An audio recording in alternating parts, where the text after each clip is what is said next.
Hi friends, Mindy here. I have a process video for you today. I'm going to be creating some tissue here for a background in my Bible. And I am using just some regular tissue that you would get like to wrap in a package.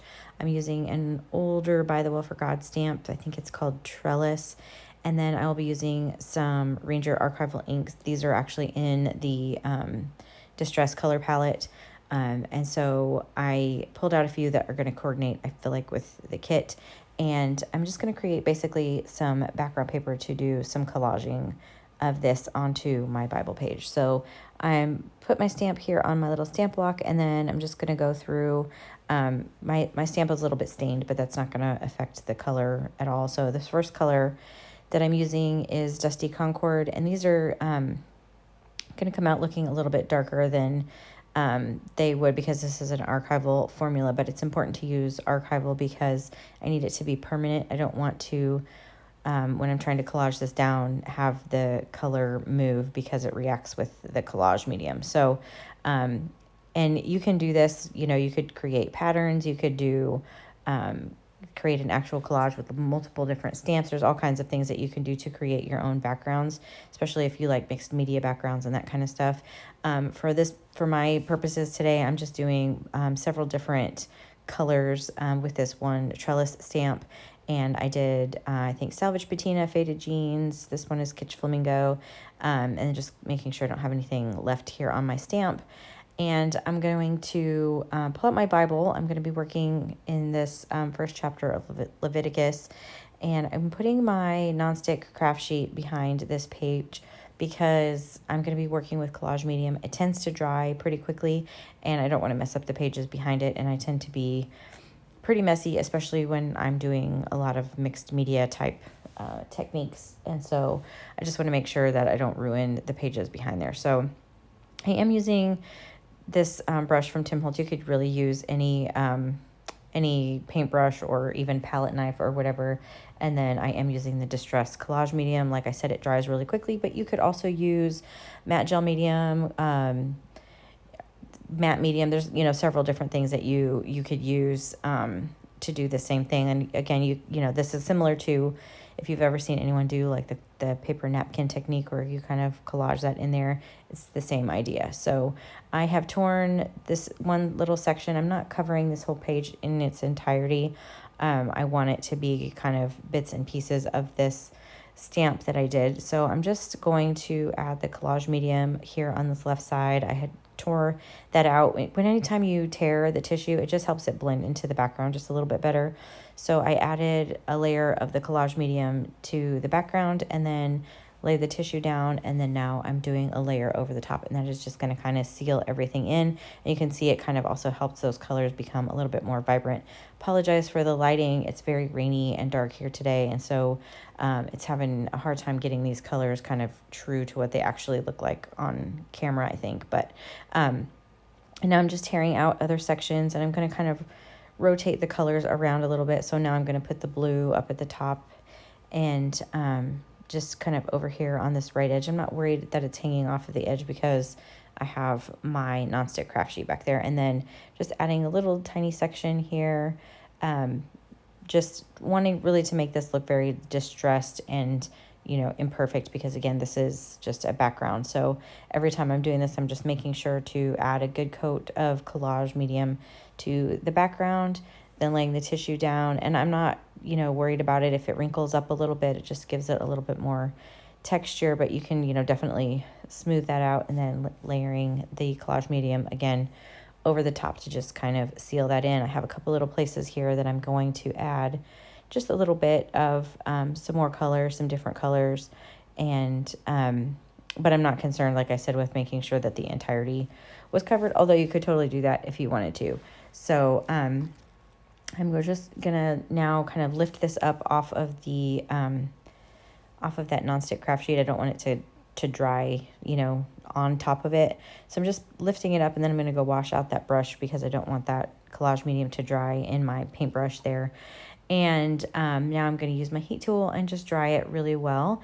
And then I'm just tearing off the edge. You could use scissors or whatever, but I'm I just found that just as easy. So I have pulled out a bunch of things that I think I'm going to do on this page. When I sat down to do this, the only real idea I had in my mind was to use this trellis stamp to create this background. So you're going to see me kind of fidgeting with a bunch of different things, trying to figure out what I want to do. But I just left this process in because I thought it might be helpful to kind of see. So I pulled out my ephemera pack, and I feel like I want to use that one floral like swag, just because it has a lot of the colors that are in the background, and I really love that blue, that bird up in the top that's kind of like in flight. So I have a feeling I'm going to use that. I'm just trying to decide how I want everything to live on this page. So I'm trying to decide if I want to use the little purple bird, but I really love this one that's like in flight, so I think I'm going to use that.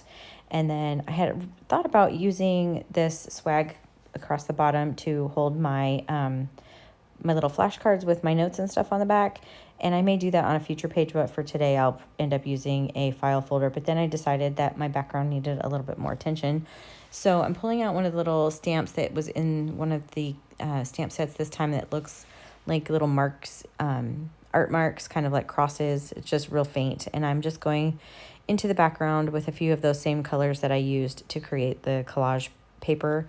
And then now I want to kind of go in and just tie everything together. And this part is really hard to see on camera, but what I've done is just taken some white gesso and I watered it down a little bit, and then I'm going to go over some of the sections, particularly like where the edges of the paper are, just to kind of help make it blend into the background just a little bit more. And in the end, I actually end up going over the whole thing and just doing a really, really thin coat of this gesso wash.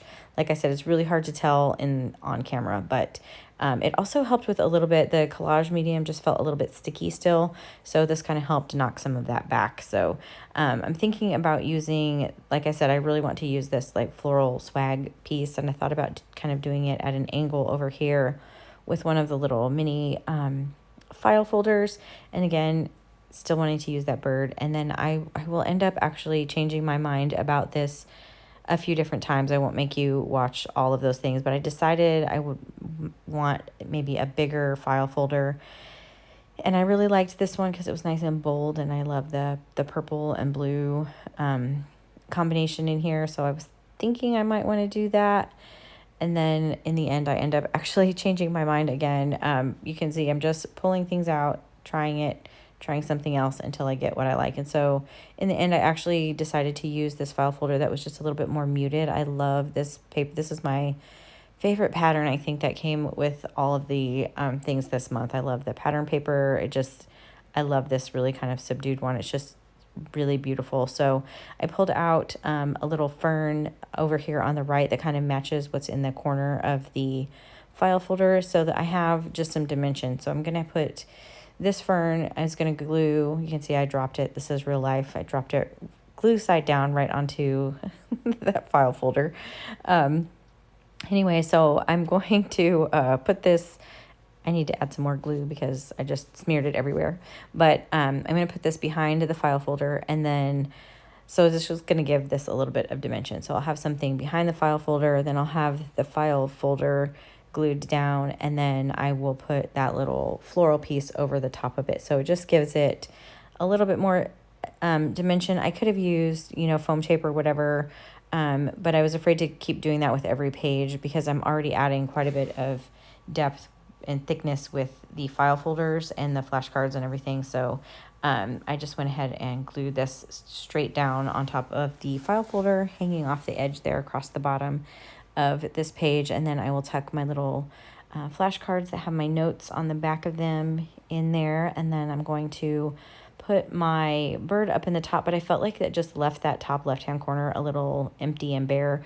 So I pulled out one of the labels, and I'm going to use the alpha stickers to put the title for this day, which was talking about God making a way, basically, for people to kind of worship in the temple through sacrifices and that kind of stuff. And so I am just kind of positioning everything the way that I want it, and then I'm going to go ahead and stick down just a section of this label, and then I wanted to add this floral piece kind of behind it to tie in some of those purple and pink colors. And then I peeled the rest of the backing off of that label, and then I'm going to put this bird here, so it kind of creates almost like a banner across the top of my page. A super simple page today. And then I'm going to use one of my distress crayons just to kind of, and a water brush, to highlight the verse that I'm talking about today, which is Leviticus 1:1. And then I'm also adding in on the bottom of that page that this is for day 4. So if you like this video, I would appreciate it if you gave it a thumbs up. Subscribe to my channel if you haven't already, and until next time, bye.